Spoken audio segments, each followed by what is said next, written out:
Di kepercayaan tertentu, anjing adalah hewan yang dianggap najis. Meski juga masih terdapat perbedaan pendapat, di sisi lain anjing banyak terdapat dalam berbagai simbol dan mitos di hampir semua kebudayaan. Tentu artinya terlepas dari najis atau tidak, anjing adalah salah satu hewan yang penting perannya di semesta ini. Beberapa contoh, pada piktografi di Mesir, anjing merupakan bentuk dari salah satu dewa penting dalam kepercayaan mereka, yakni Anubis. Jepang punya dewa anjing yang dinamakan Inogami. Cerberus adalah anjing penjaga dewa Hades dari Yunani. Argos, penjaga Odysseus dari Yunani. Pae, Poki, dan Kaupe dari Hawaii. Gilgamesh dari Sumeria. Itzcuintli dari Amerika Selatan. Arales dari Armenia, juga di budaya Romawi, Aztec, Wales, Irlandia, Norwegia, Cina, dan lain-lain. Dalam terminologi agama, anjing juga dibahas. Di Al-Quran, anjing dibahas di surat Al-Kahfi. Pada ajaran agama Hindu dan Buddha, juga diceritakan tentang anjing penjaga Yama, dewa kematian. Tak banyak hewan dibahas dalam kitab suci. Jadi, jika ada, tentu hewan ini khusus dan spesial. Tentu bukan kebetulan jika hampir seluruh dunia memiliki cerita mistis tentang anjing. Mungkin tak ada hewan lain yang sesering anjing yang digunakan dalam simbolisasi peran dari masa lampau.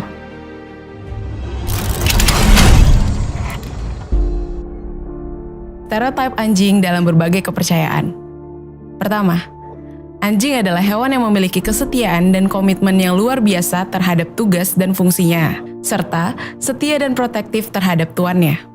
Kisah-kisah yang menggambarkan kesetiaan dan komitmen anjing diantaranya adalah Si Tumang, anjing dalam hikayat dari Jawa Barat, dilukiskan kesetiaan dan pengorbanan seekor anjing, bahkan hingga ia mati. Di dalam Al-Quran, ayat Al-Kahfi, seekor anjing menunggui tuannya dengan setia hingga ia mati. Di Jepang, stasiun Shibuya, terdapat monumen anjing yang didirikan sebagai penghargaan terhadap seekor anjing yang setia bernama Hachi.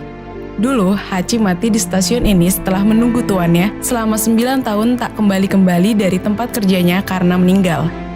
Dulu, Hachi selalu menunggu tuannya pulang kerja di sana. Beberapa kepercayaan di Cina dan Jepang bahkan mempercayai bahwa setelah matinya pun, roh anjing masih dapat menjaga rumah tuannya.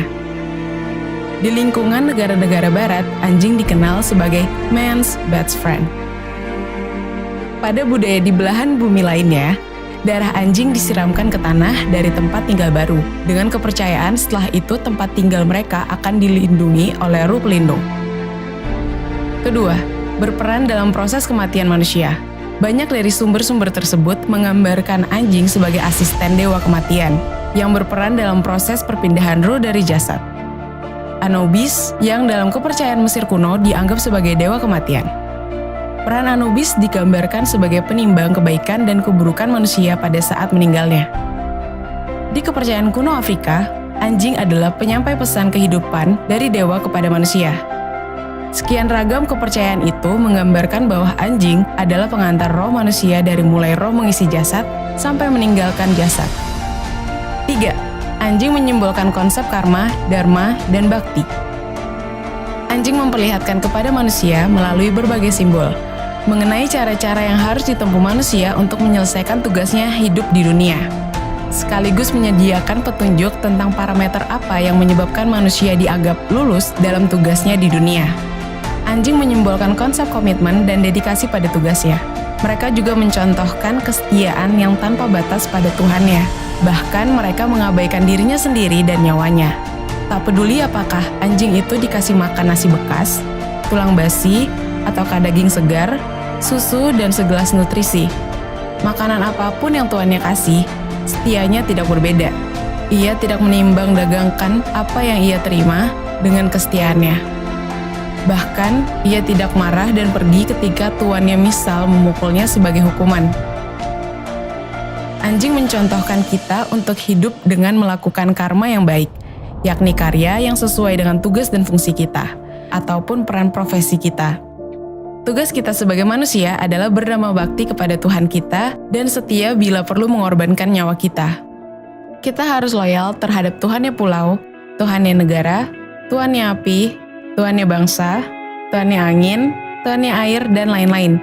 dan pada akhirnya Tuhannya semesta. Sebagai anak negara, kita wajib membela Ibu Pertiwi, walaupun taruhannya jiwa dan raga. Tugas kita dalam profesi, jika kita menjadi pedagang, hendaklah menjadi pedagang yang baik, jujur, dan saling menguntungkan secara mutual. Jika menjadi tentara, jadilah tentara yang disiplin dan setia terhadap negara dan bangsa. Jika jadi dokter, jadilah dokter yang memiliki komitmen terhadap, misal, sumpah kedokteran, dan lain-lain. Dalam Bhagavad Gita, Arjuna diperintahkan Sri Krishna untuk melanjutkan perang. Meski konsekuensinya, ia harus memerangi saudara-saudaranya sendiri, sebagai ujian kesetiaan dalam melaksanakan Dharma Bakti. Karya yang konsisten dan disertai kesetiaan atau bakti pada Tuhannya dan komitmen atau Dharma melalui karya yang baik akan menghasilkan karma yang positif. Keempat, manjing seperti anjing. Gambar berbahan papirus yang biasanya terdapat pada sarkofagus atau peti mati tempat mumi disemayamkan mengilustrasikan bahwa kala seorang meninggal, maka hatinya akan diukur timbang dengan sehelai bulu sayap. Penimbangan ini dilakukan oleh Anubis, dewa berkepala anjing. Jika hatinya lebih ringan daripada bulu, maka seseorang tersebut akan diizinkan untuk melanjutkan perjalanannya. Dewa Thoth akan menjadi saksi pencatat.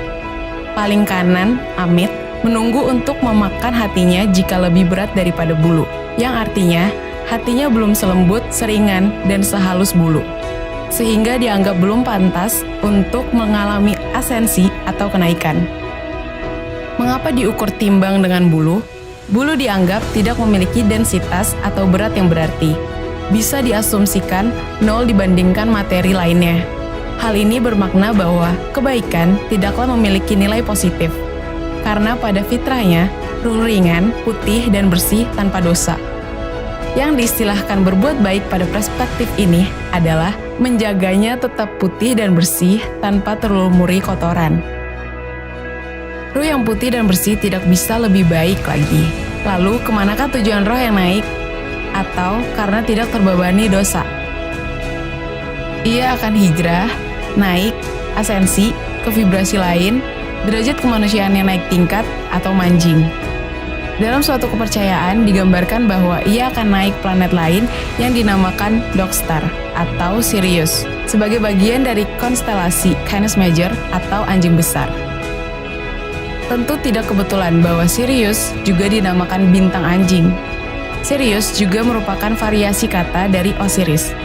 Zaman dulu, Sirius ini dipuja dan dianggap Tuhan oleh kaum pagan di Mesir dan di sekitarnya. Dalam Al-Quran, fenomena ini juga disinggung. An-Najm 53 ayat 49. Dan dialah Tuhan dari bintang Asyirah. 53 ayat 9. Tentu kutipan ini sejalan dengan konsep Anubis dan Dewa Osiris atau Sirius atau Dog Star dalam budaya Mesir.